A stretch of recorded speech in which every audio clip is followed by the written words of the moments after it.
नमस्कार, स्वागत है ओके इंडिया पर आपका। मैं हूं आपके साथ मुमताज खान, हाजिर हूं देश और दुनिया की तमाम अहम खबरें फटाफट अंदाज में लेकर। दिल का दौरा पड़ने के बाद तमिलनाडु की मुख्यमंत्री जयललिता को चेन्नई के अपोलो अस्पताल के आईसीयू में फिर से भर्ती किया गया। इसके बाद अस्पताल के बाहर उनके समर्थकों का तांता लग गया।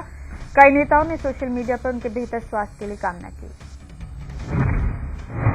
केंद्रीय मंत्री वेंकैया नायडू ने लिखा है, तमिलनाडु की मुख्यमंत्री जयललिता की गंभीर हालत के बारे में जानकर बुरा लग रहा है। उनके ठीक होने और जल्दी इलाज की कामना करता हूं।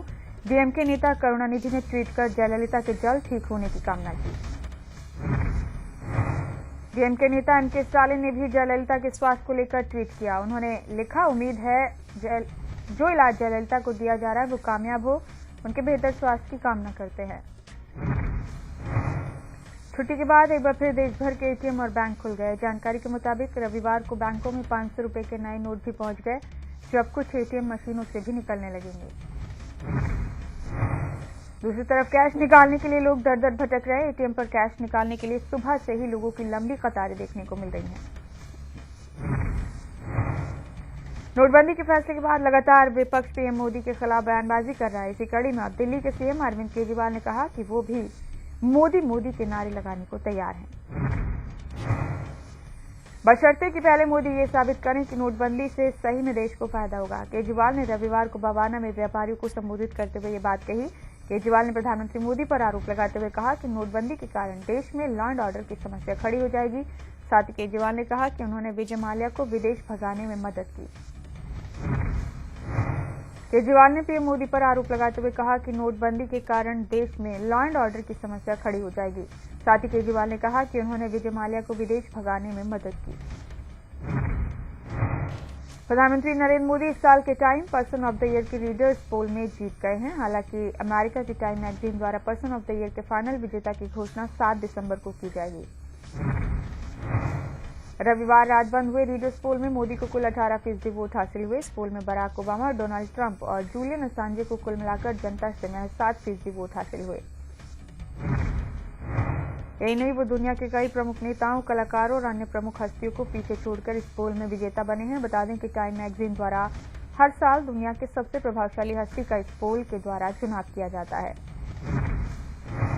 हरियाणा के कुरुक्षेत्र में चल रहे गीता महोत्सव में राष्ट्रपति प्रणब मुखर्जी 6 दिसंबर को शामिल होंगे। इस दौरान राष्ट्रपति माता भद्रकाली मंदिर में भी शिरकत करेंगे और मंदिर में करीब आधे घंटे तक रुकेंगे। राष्ट्रपति के आगमन को लेकर मंदिर में कड़ी सुरक्षा के इंतजाम किए गए हैं और एक एसपी, 3 डीएसपी और 300 सिपाही सुरक्षा में तैनात किए गए हैं। यही नहीं, राष्ट्रपति के स्वागत के लिए 11 देशों से फूल मंगाकर मंदिर के मुख्य द्वार पर सजाए गए हैं। यूपी के कैबिनेट मंत्री आजम खान रामपुर में आश्रय योजना के अंतर्गत बनाए गए मकानों का आवंटन करने पहुंचे। आवंटन समारोह में 720 लाभार्थियों को मकान आवंटित किए गए। इस मौके पर आजम खान ने केंद्र सरकार पर निशाना साधा और पीएम मोदी के खुद को फकीर कहने वाले बयान पर तंज कसते हुए कहा कि गुजरात के उस व्यापारी के बारे में पीएम मोदी को जवाब देना चाहिए जिसके पास से 15,000 करोड़ रुपए बरामद किए गए। लखनऊ में कांग्रेस पार्टी कार्यालय से कांग्रेस की शिक्षा सुरक्षा स्वाभिमान यात्रा रवाना की गई। यात्रा का शुभारंभ पार्टी के प्रदेश अध्यक्ष राज बब्बर और पीएल पुनिया ने हरी झंडी दिखाकर किया। कांग्रेस प्रदेश अध्यक्ष राज बब्बर ने बताया कि इसका उद्देश्य है पूरे प्रदेश में 68 रिजर्व सीटें जाकर लोगों को जागरूक करने के काम किए जाए। बहुजन समाज पार्टी के वरिष्ठ नेता रामवीर उपाध्याय ने उनके बीजेपी में शामिल होने की खबर को लेकर पुलिस में शिकायत दर्ज कराई। उपाध्याय ने बीजेपी के ट्विटर अकाउंट पर फैली बीजेपी में जाने की खबर को झूठा बताया। उन्होंने कहा कि वो जब तक जिंदा हैं तब तक बसपा में रहकर लोगों की सेवा करेंगे और झूठी खबर फैलाने वालों के खिलाफ कानूनी कार्रवाई करेंगे। उपाध्याय ने बीजेपी पर हमला बोलते हुए कहा कि बीजेपी के लोग झूठी अफवाह फैलाने में माहिर हैं और पुलिस इस मामले में जांच करने के बाद केस दर्ज करने की बात कह रही है। 3 महीनों से यह तीसरी बार भारतीय जनता पार्टी के लोगों ने षड्यंत्र के तहत सोशल मीडिया पर, इलेक्ट्रॉनिक मीडिया पर भ्रामक और झूठी खबरें चलवाने काम किया है कि मैं भारतीय जनता पार्टी में जा रहा हूँ। मैं बहुजन समाज पार्टी का सिपाही हूँ और जीवन भर बहुजन समाज पार्टी का सिपाही रहूँगा। मेरी बहन कुमारी मायावती जी में पूर्ण आस्था है। पिछले 20 साल से बहन कुमारी मायावती जी मुझे राखी बांध रही हैं। मैं भावनात्मक रूप से भी बहन जी से जुड़ा हुआ हूँ। मैं उनको बड़ी बहन मानता हूँ। कोई तैयारी दी है आपने? वो हमारी नेता ही नहीं, हमारी बहन भी हैं। मैं जब तक जिंदा रहूंगा बहुजन समाज पार्टी का सिपाही बनकर काम करूंगा। उन्होंने जो तहरीर दिया है कि कोई उनके बारे में कोई बताया है कि अफवाहें कुछ फैलाया जाए, उस संदर्भ में उन्होंने अपना पद थाम दिया है। तहरीर मेरे सामने नहीं है, थाने पे है और उसकी जांच कराई जाए, जांच के बाद जो कार्रवाई।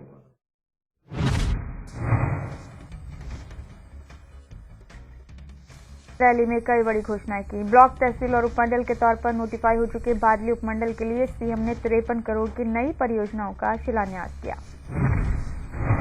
मुख्यमंत्री ने बताया कि इससे पहले भी 190 करोड़ के काम बादली में हो चुके हैं। साथ ही सीएम ने गुरुग्राम के फरूखनगर से झज्जर होते हुए चरखी दादरी तक नई रेलवे लाइन बिछवाने का ऐलान किया। मुख्यमंत्री ने भाटसा एम्स को दिल्ली एयरपोर्ट से जोड़ने के लिए 550 करोड़ की लागत से 20 किलोमीटर लंबी सड़क बनाने की घोषणा भी की। मोटा जोटा रैली में मुख्यमंत्री ने बादली उपमंडल के लिए कुल 8 नई परियोजनाओं का शिलान्यास किया।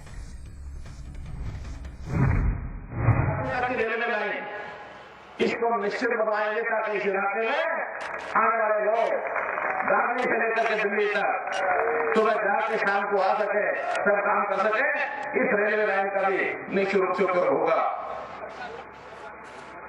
गांव भैसा में उद्यान विभाग का क्षेत्रीय रिसर्च सेंटर, इसके लिए 100 एकड़ जमीन उस गांव में दी है। उस गांव के विकास के लिए 5 करोड़ रुपए का अनुदान ये दिया जाता है। शिलान्यास देखो तो बिल्कुल झज्जर के पास है, उस गांव की जमीन पर वहां एक पर्यटन केंद्र ये भी खोला जाएगा। वार्ता में हवाई पट्टी के रेलवे एयरपोर्ट के बिल्कुल पास है, वो बनना संभव है कि नहीं है उसका मैं जरूर कहेंगे, लेकिन उसके लिए बड़ा कोई हेलीपैड ताकि हेलीकॉप्टर फटाफट आकर के 1, 2, 3 उतर सके, इस प्रकार की। बादली में हुई मोटा जोटा रैली में बीजेपी नेताओं ने विपक्षी दलों पर जमकर तंज कसे। केंद्रीय मंत्री वीरेंद्र सिंह ने पूर्व विधायक नरेश शर्मा और पूर्व सीएम भूपेंद्र सिंह हुड्डा पर कटाक्ष करते हुए कहा कि नरेश शर्मा को हुड्डा ने काम करने के लिए नहीं बल्कि चुटकुले सुनाने के लिए रखा हुआ था।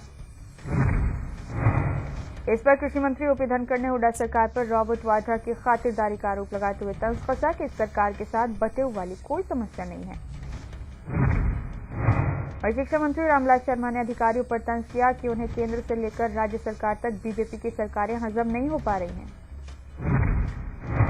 कांग्रेस विधायक दल के नेता किरण चौधरी ने नोटबंदी पर रोजाना बदलते नियमों को जुमला करार दिया। तो शाम में कई गांवों के दौरे के दौरान किरण चौधरी ने कहा कि केंद्र सरकार ने शादी के नाम पर 2.5 लाख रुपए निकालने की सीमा तय की थी, लेकिन किसी को भी तय सीमा तक पैसे नहीं मिल पा रहे और केंद्र सरकार की घोषणा जुमला साबित हो रही है। वहीं सवाल मुद्दे पर नालों के खुद नहर खोदने के अल्टीमेटम पर किरण चौधरी ने कहा कि अराजकता का माहौल बनाना सिर्फ नौटंकी है। सवाल का पानी हासिल करने के लिए सभी दलों को मिलकर केंद्र सरकार पर दबाव बनाना होगा।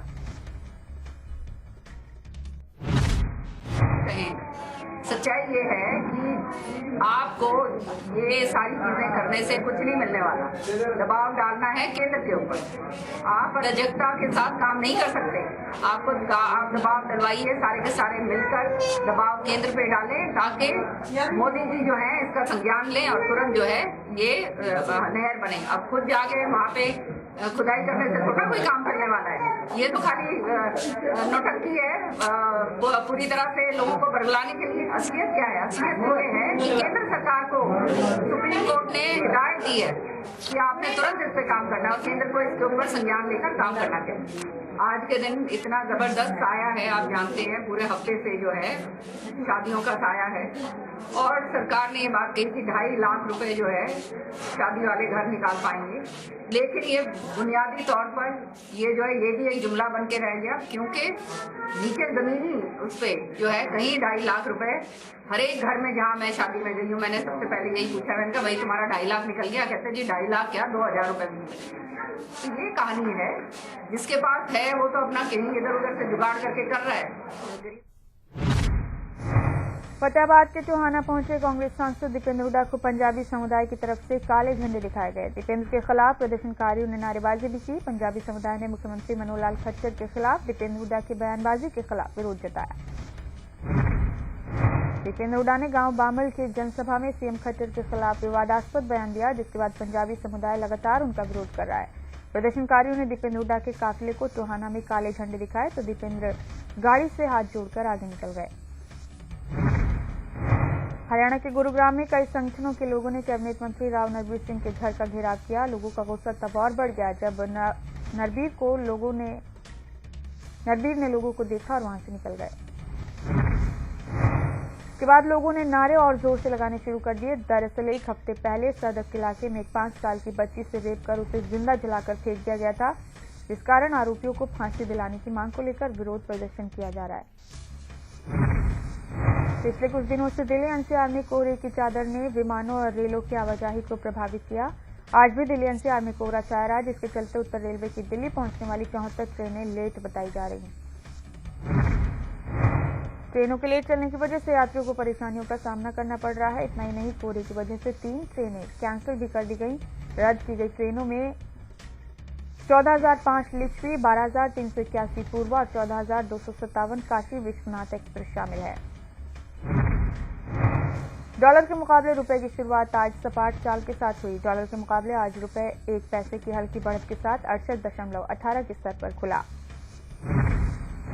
जबकि डॉलर के मुकाबले रुपया पिछले कारोबारी दिन यानी शुक्रवार को 15 पैसे की मजबूती के साथ 68.19 के स्तर पर बंद हुआ। यूपी के अलीगढ़ में बीजेपी के हाथरस से सांसद राजेश दिवाकर का जनता ने कार्यक्रम में जमकर विरोध किया। दरअसल परिवर्तन यात्रा के दौरान लग्समा इंटर कॉलेज में एक जनसभा का आयोजन किया गया था। कार्यक्रम में हाथरस के बीजेपी सांसद जैसे ही मंच पर बोलने के लिए आगे बढ़े, स्थानीय जनता ने विरोध शुरू कर दिया। जनता का आरोप है कि ग्लास विधानसभा हाथरस संसदीय क्षेत्र में आता है और सांसद क्षेत्र में जनता का हाल लेने तक नहीं आते।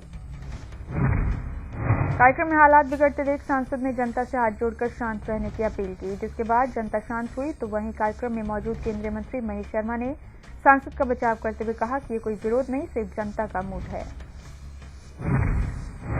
यूपी के मैनपुरी में एक कंप्यूटर सेंटर में सरेआम गुंडई देखने को मिली, जहां कुछ बदमाशों ने जमकर तोड़फोड़ की और फायरिंग भी की। ये पूरी वारदात सीसीटीवी में कैद हो गई, लेकिन वारदात की वजह का अभी कुछ पता नहीं लग पाया। फिलहाल पुलिस ने मामला दर्ज कर एक आरोपी को हिरासत में ले लिया है। यूपी के मैनपुरी में एक कंप्यूटर सेंटर में सरेआम गुंडई देखने को मिली, जहां कुछ बदमाशों ने जमकर तोड़फोड़ की और फायरिंग भी की। सारी वारदात सीसीटीवी में कैद हो गई, लेकिन वारदात की वजह का अभी तक कुछ नहीं पता चला।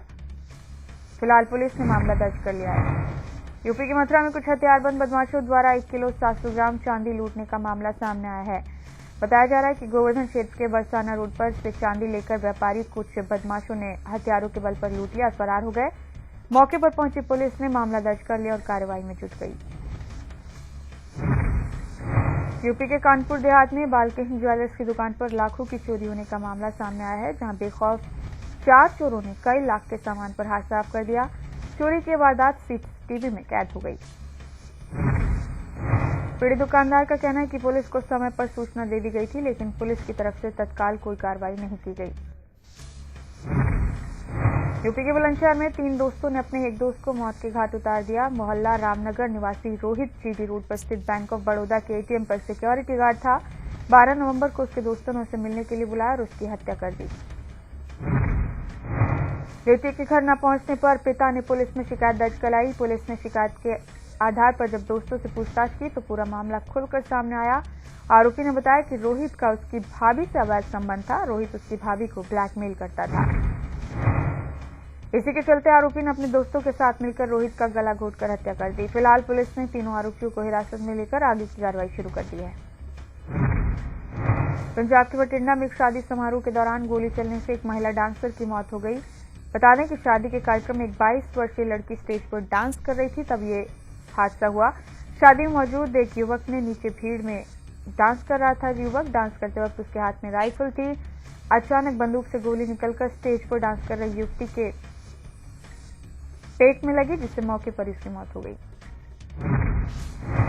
लोगों की माने तो लड़की ने 3 लड़कों को अपने साथ डांस करने से मना कर दिया था, जिसके चलते युवक ने उसे गोली मार दी। वहीं पुलिस ने मुख्य आरोपी समेत 4 आरोपियों को गिरफ्तार कर लिया है।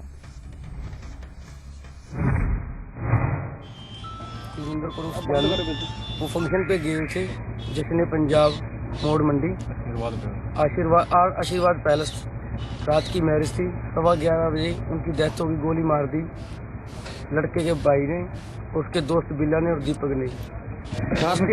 कारण ये स्टेज के ऊपर डांस कर रहे थे, हमारा स्टेज सेक्रेटरी बोला भी डांस नहीं करना, नीचे आ जाओ। इन उस रंजिश में गोली मार दी और मौके पे मौत हो गई।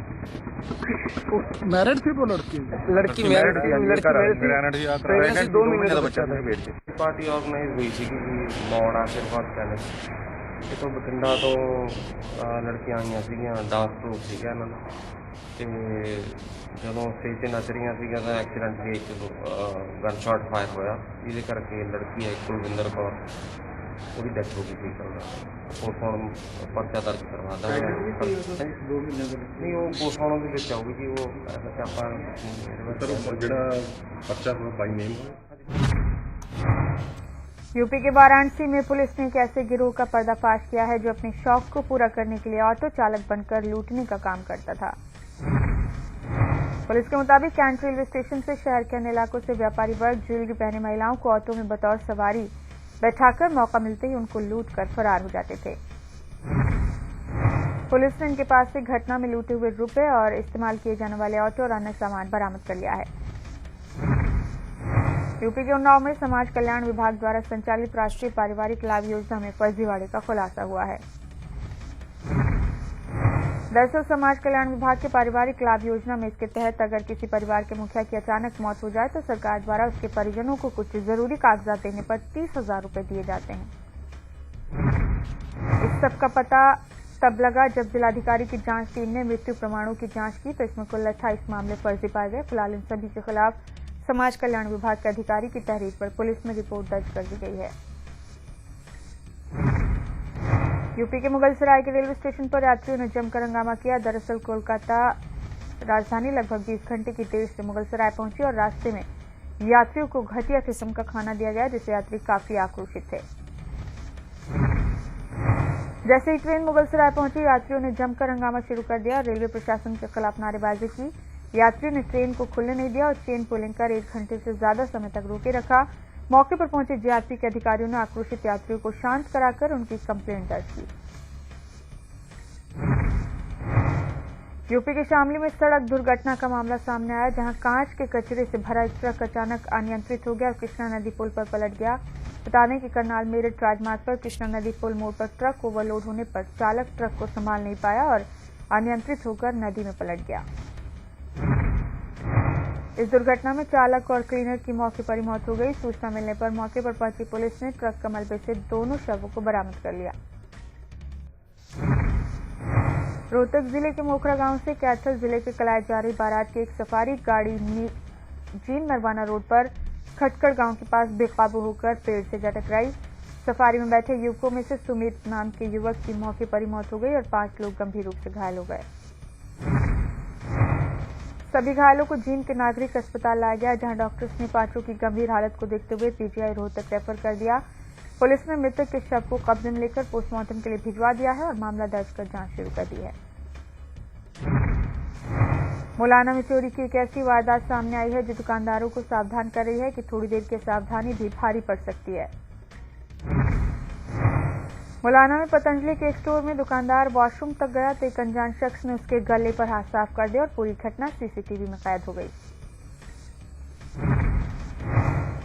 लाइव चोरी की इस फुटेज को दुकानदार को गायब देखकर ग्राहक पहले एक पर्स को टटोलता है, फिर पर्स की चेन खोलकर जायजा लेता है, फिर इधर उधर देखने के बाद गल्ला खोलकर 45,000 की रकम तसल्ली से बटोरता है, फिर पॉलिथीन में सारे पैसे डालकर बड़े आराम से फरार हो जाता है।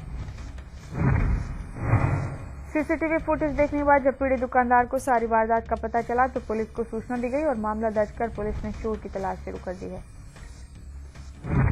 रोहतक में पुलिस चेकिंग के दौरान एक एयरफोर्स के जवान परमजीत की कार में 11 लाख से ज्यादा की रकम बरामद की गई। बरामद करेंसी में 500 और 2,000 रुपए के नए नोट और 100 और 50 के पुराने नोट शामिल हैं। आरोपी युवक रोहतक के बहु अकबरपुर गांव का रहने वाला है। पुलिस ने आरोपी एयरफोर्स कर्मी के खिलाफ केस दर्ज कर उसे गिरफ्तार कर लिया है। रोहतक के आर्यनगर चौकी के नाके पर दिल्ली की तरफ से आ रही चंडीगढ़ नंबर की कार को पुलिस कर्मियों ने रुकने का इशारा किया, लेकिन चालक ने कार नहीं रोकी और वो कार को भगा ले गया। कुछ देर बाद हिसार रोड पर इंडस्ट्रियल एरिया के नजदीक पुलिस ने कार को घेर लिया और तलाशी ली तो एक बैग के अंदर 11 लाख रुपए बरामद हुए।